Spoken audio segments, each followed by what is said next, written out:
Hello everyone, कैसे हैं आप लोग। आज का दिन है रविवार। आसाम और नॉर्थ ईस्ट के करंट अफेयर्स के इस भाग में आज हम अक्टूबर 4 से लेकर अक्टूबर 10 तक, यानी कि पिछले रविवार से लेकर इस शनिवार तक के सबसे जो ज्यादा इंपॉर्टेंट करंट अफेयर्स आसाम और नॉर्थ ईस्ट को, उसको हम एमसीक्यू फॉर्मेट में डिस्कस करेंगे और उसके साथ यहाँ पे उसके काफी डिटेल्स भी डिस्कस करेंगे। तो एक चीज देखिए, यहाँ पे पूरे हफ्ते के आसाम और नॉर्थ ईस्ट के करंट अफेयर्स को डिस्कस किया जाता है, जो आपके एग्जाम पॉइंट ऑफ व्यू के हिसाब से बहुत ही ज्यादा इंपॉर्टेंट है। तो हर प्रश्न यहाँ पे इक्वली इंपॉर्टेंट होगी।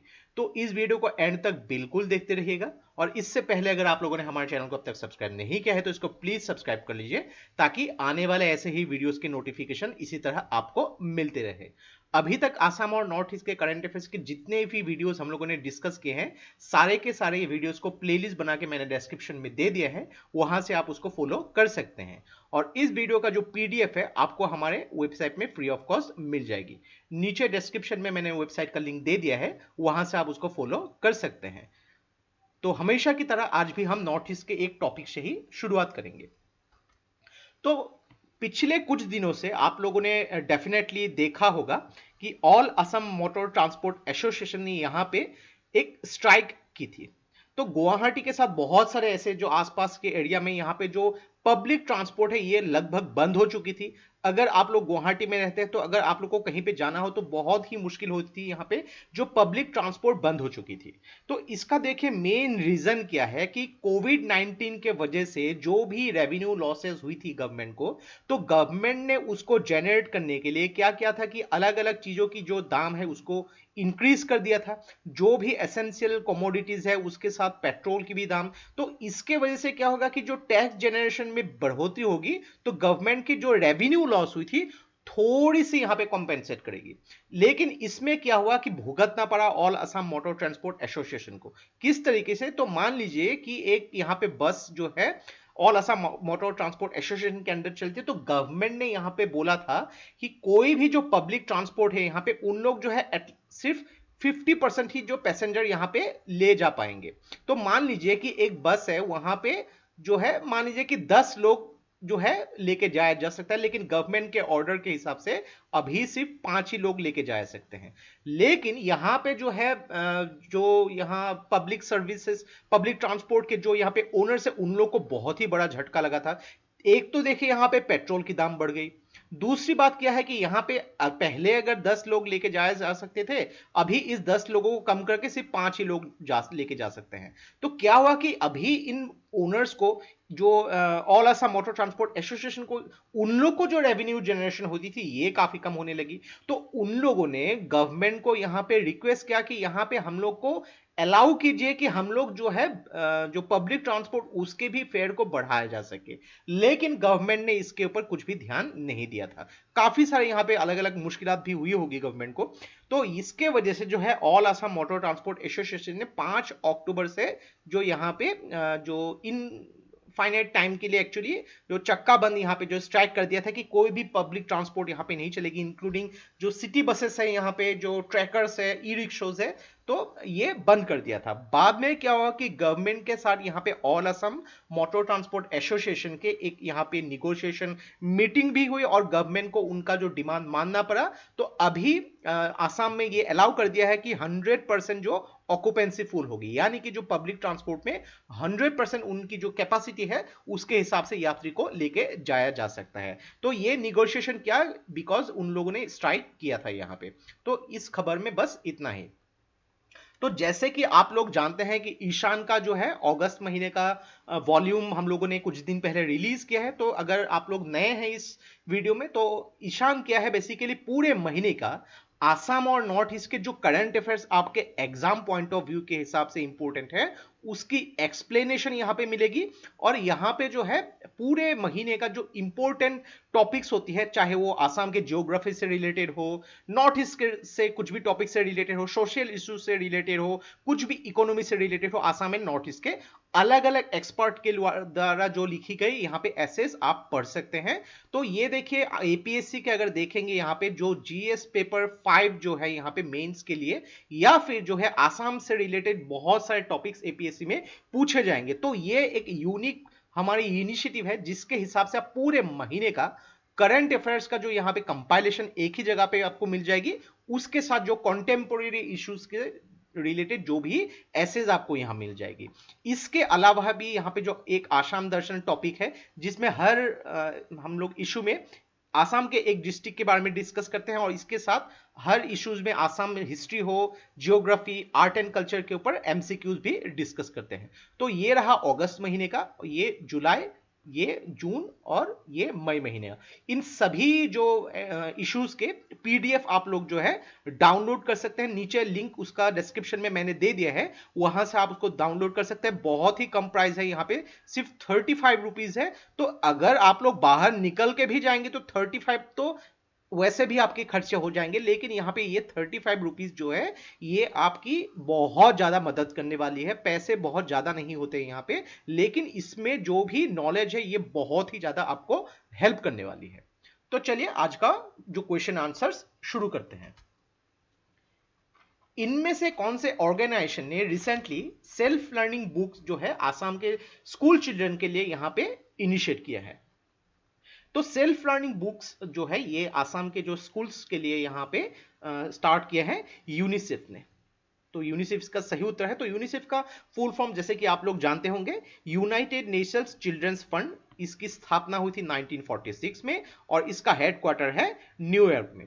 तो यूनिसेफ का मेन ऑब्जेक्टिव क्या है? जो भी यहाँ पे चिल्ड्रंस हैं उनकी हेल्थ न्यूट्रिशन के साथ यहाँ पे उनको जो चिल्ड्रंस हैं उनको गुड वाटर मिल सके, सैनिटाइजेशन प्रोवाइड किया जा सके, उन लोग को क्वालिटी एजुकेशन जो है उन लोग को प्रोवाइड किया जा सके। इवन जो यहाँ पे चिल्ड्रंस की जो है प्रोटेक्शन के लिए वायलेंस ताकि उनके ऊपर ना हो, उनके ऊपर कोई एक्सप्लॉयटेशन या एड्स की खतरा ना हो, तो इसलिए जो है एक अंतरराष्ट्रीय संस्था है यूनिसेफ। तो यूनिसेफ ने रिसेंटली सेल्फ लर्निंग बुक जो है आसाम के जो स्कूल चिल्ड्रंस के लिए स्टार्ट किया है। तो सेल्फ लर्निंग बुक्स क्या है कि जो भी यहाँ पे अभी आप लोग बेसिकली जानते हैं कि स्कूल्स में यहाँ पे जो है डिजिटल जो माध्यम से पढ़ाई अभी हो रही है स्कूल या फिर कॉलेजेस में, तो जो भी स्टूडेंट्स हैं उन लोग को यहाँ पे डिजिटल जो है जो कनेक्शन नहीं मिलती है, उन लोगों को प्रॉब्लम्स होती है यहाँ पे डिजिटल कनेक्शन के लिए, तो उनके लिए यहाँ पे सेल्फ लर्निंग बुक्स जो है उन लोग खुद से पढ़ाई कर सकते हैं बहुत ही इजी तरीके से। तो इसको इनिशिएट किया गया है। तो यहाँ पे यूनिसेफ को हेल्प किया है यहाँ पे डाइट टीटाबोर्ड। डाइट का जो फुल फॉर्म है district institute for educational and training है। तो यहाँ पे यूनिसेफ को जो है जो उनकी जो इनिशिएटिव है उसको हेल्प किया है। और रिसेंटली जो डोनर मिनिस्टर है यानी कि जो development of north eastern region Jitendra Singh, तो उन्होंने एक कॉफी टेबल बुक भी रिलीज किया है जिसका नाम है discovering the heritage of Assam. तो इस बुक में बेसिकली जो अलग अलग पिक्चर्स और फोटोग्राफ है, अलग अलग जो हेरिटेज हो गई, फेट हो गई, बिलीफ हो गई, ट्रेडिशंस हो गई, आसाम के अलग अलग जो इथनिक ट्राइब्स और सब ट्राइब्स के बारे में सब डिटेल्स इस बुक में मौजूद होगी। और इस बुक का जो नाम है discovering the heritage of Assam. Assam के स्टेट गवर्नमेंट ने एक यहां पे फैसला किया है कि एक institute of wild life health and research setup किया जाएगा। तो ये आसाम के कौन से डिस्ट्रिक्ट में सेटअप किया जाएगा? तो institute of wild life health and heritage, wild life health and research माफ कीजिए, ये सेटअप किया जाएगा आसाम के डिब्रूगढ़ डिस्ट्रिक्ट में। तो रिसेंटली आसाम के चीफ मिनिस्टर जो है सर्बानंद सोनोवाल ने उन्होंने मेंशन किया है कि आसाम स्टेट गवर्नमेंट जो है जो आसाम के जो फॉरेस्ट कवर को लगभग 2000 स्क्वायर किलोमीटर इसको और भी बढ़ाने वाली है। तो ये उन्होंने ये मेंशन किया है। तो इसके बाद उन्होंने मेंशन किया है कि डिब्रूगढ़ के दिनजान जो एरिया है वहां पे एक institute of wild life health and research इसको जो है सेटअप किया जाएगा। तो यहां पे उन्होंने मेंशन किया है कि काजीरंगा और मानस नेशनल पार्क और इसके साथ जो जितने भी वाइल्ड लाइफ सेंचुरीज है और जितने भी रिजर्व फॉरेस्ट के कैंप्स है उनमें सोलर लाइट्स लगाई जाएंगे। और उन्होंने बोला है कि जो बोराली रेंज है फॉरेस्ट डिवीजन को, तो उसको भी यहाँ पे सेटअप किया जाएगा। और इसके साथ यहाँ पे जो जोनाई रेन फॉरेस्ट है उसको भी वाइल्ड लाइफ सेंचुरी में जो है अपग्रेड किया जाएगा। तो रिसेंटली पोबा रिजर्व फॉरेस्ट जो है, पोबा रिजर्व फॉरेस्ट, इसको भी फैसला किया गया, इसको वाइल्ड लाइफ सेंचुरी में जो है कन्वर्ट किया जाएगा, अपग्रेड किया जाएगा। तो आपको मुझे कमेंट बॉक्स पर लिख के बतानी है कि पोबा रिजर्व फॉरेस्ट जिसको वाइल्ड लाइफ सेंचुरी बना दिया जाएगा अभी, तो ये कौन से डिस्ट्रिक्ट में है आसाम के?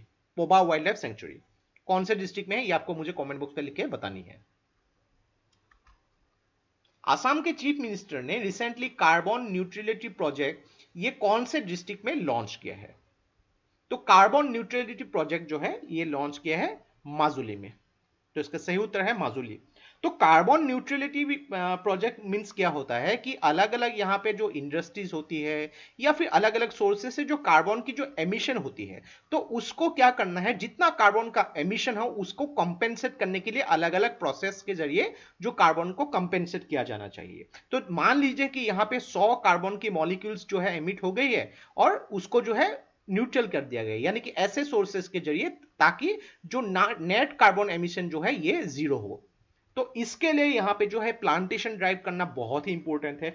अलग अलग भारत के स्टेट जैसे कि केरला हो गई, मणिपुर हो गई, इस टेक्निक को अडॉप्ट किया है। तो बेसिकली कार्बन न्यूट्रलिटी प्रोजेक्ट में जो है नेट कार्बन एमिशन जो है ये जीरो होता है, यानी कि जितना कार्बन एमिशन हुआ उस कार्बन एमिशन को एब्जॉर्व कर लिया जाता है। तो थ्रू प्लांटेशन ड्राइव से यहाँ पे उसको एब्जॉर्व किया जा सकता है। तो ये जो है कार्बन न्यूट्रलिटी प्रोजेक्ट जो है उन्होंने इसको लॉन्च किया है माजुली डिस्ट्रिक्ट में। तो एक प्लांटेशन ड्राइव भी यहाँ पे लॉन्च किया है कार्बन न्यूट्रलिटी प्रोजेक्ट के अंदर, जो कमोलाबाड़ी घाट है माजुली में। तो देखिए यहाँ पे कितने सारे इंफॉर्मेशन हम लोग एक ही साथ यहाँ पे डिस्कस करते हैं, जो आपको किसी ना किसी एंगल से एग्जाम में डेफिनेटली हेल्प करेगी।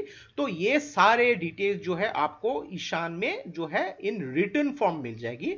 एक बार भी अगर आप उसको देख लेंगे तो बहुत ज्यादा आपको हेल्प करने वाली है, इसकी गारंटी मैं लेता हूं। आगे बढ़ते हैं। यहाँ पे आसाम के गवर्नमेंट ने यहाँ पे डिसाइड किया है कि कौन सी लैंग्वेज को associate official language of Assam बनाया जाएगा। तो ये आप मान सकते हैं क्वेश्चन ऑफ द वीक मान सकते हैं। तो रिसेंटली जो अगर हम लोग देखेंगे 27 जनवरी 2020 को जो है बोडो पीस अकॉर्ड जो है साइन किया गया था।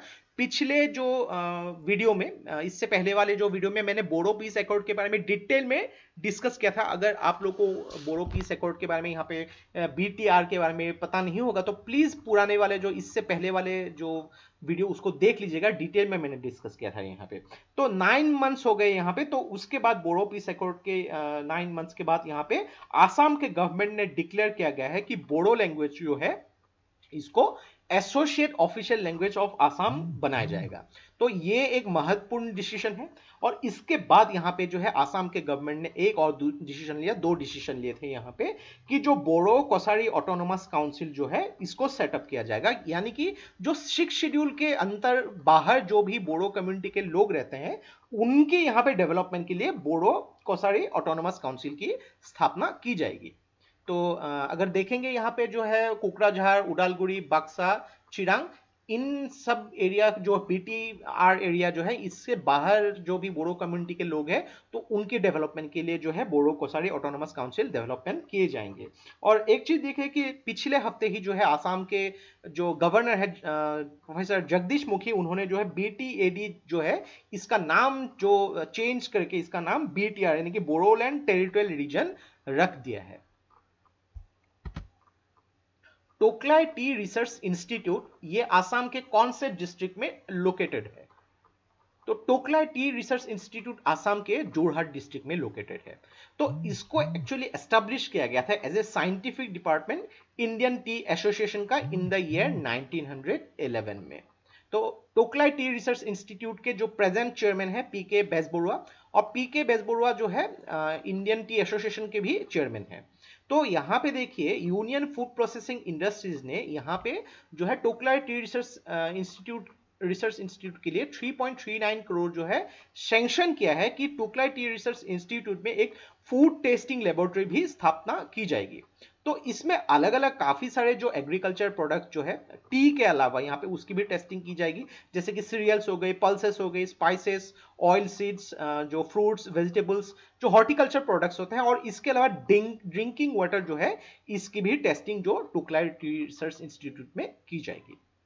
और टी से रिलेटेड और एक न्यूज है कि जो कॉन्फेडरेशन ऑफ इंडियन इंडस्ट्री, उन्होंने आसाम गवर्नमेंट और टी बोर्ड ऑफ इंडिया के साथ मिलके एक वर्चुअल कॉन्क्लेव जो है 7 अक्टूबर को जो है ऑर्गेनाइज किया गया था। ये जो वर्चुअल कॉन्क्लेव है तो इसमें अलग अलग काफी सारे डिजिटल कॉन्फ्रेंसेस की भी बात हुई थी यहाँ पे, और काफी सारे एग्जीबिशन हुई टी से रिलेटेड प्रोडक्ट्स के, और बायर सेलर्स मीट भी हुई थी।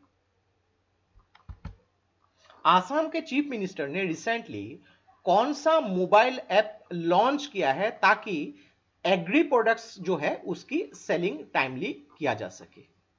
तो ये मोबाइल ऐप जो उन्होंने लॉन्च किया है उसका नाम है किसान रथ। तो इसका सही उत्तर है किसान रथ, ताकि यहां पे जो भी एग्रीकल्चर प्रोडक्ट हो उसको टाइम के हिसाब से सेल किया जा सके और इसके जरिए जो भी बायर्स है और सेलर्स है उनको यहां पे कोऑर्डिनेट किया जा सके, उनको कम्युनिकेट किया जा सके। तो ये जो ऐप है किसान रथ, इस ऐप को डिजाइन किया है और टेक्निकली मेंटेन किया है नेशनल इंफॉर्मेटिक्स सेंटर ने, और इस ऐप को जो इंप्लीमेंट करेगी Assam agri business and rural transformation limited. तो ये ऐप जो है यहाँ पे जो फार्मर्स है और भी जो भी स्टेक होल्डर्स है उनको इस ऐप को कैसे यूज करना पड़ेगा उसको भी ट्रेनिंग देगी यहाँ पे। और इस ऐप जो है किसान रथ ऐप को आसामीज, हिंदी या फिर इंग्लिश में भी यूज किया जा सकता है। और रिसेंटली आसाम के जो सोनितपुर जिला में जो तेजपुर है, यहाँ पे तेजपुर में एक जो है यहाँ पे मिनी फूड पार्क सेटअप किया जाएगा, मिनी फूड पार्क। तो यहाँ पे जो है मिनी फूड पार्क इसको सेटअप किया जाएगा प्रधानमंत्री कृषि संपदा योजना के तहत, ताकि 2022 तक जो है फार्मर्स की इनकम को जो है डबल किया जा सके। मेघालय गवर्नमेंट ने रिसेंटली कौन से जो देश है उसके साथ मिलके यहाँ पे सेंटर ऑफ एक्सीलेंस जो फार्मर्स की जीविका को प्रमोट करने के लिए सेटअप किया? तो मेघालय के गवर्नमेंट ने यहाँ पे इजराइल के साथ ये कोऑर्डिनेशन यहाँ पे किया है ताकि सेंटर ऑफ एक्सीलेंस जो है इसकी स्थापना किया जा सके।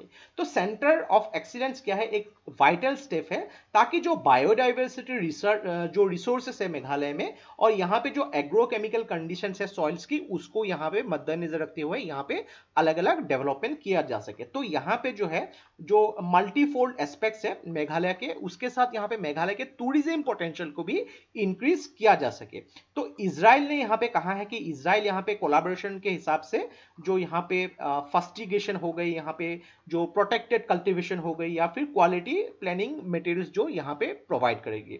तो मेघालय के जो एग्रीकल्चर डिपार्टमेंट ने रिसेंटली कहा है कि ये जो कोलैबोरेटिव प्लान जो है इसको 2 भाग में इंप्लीमेंट किया जाएगा।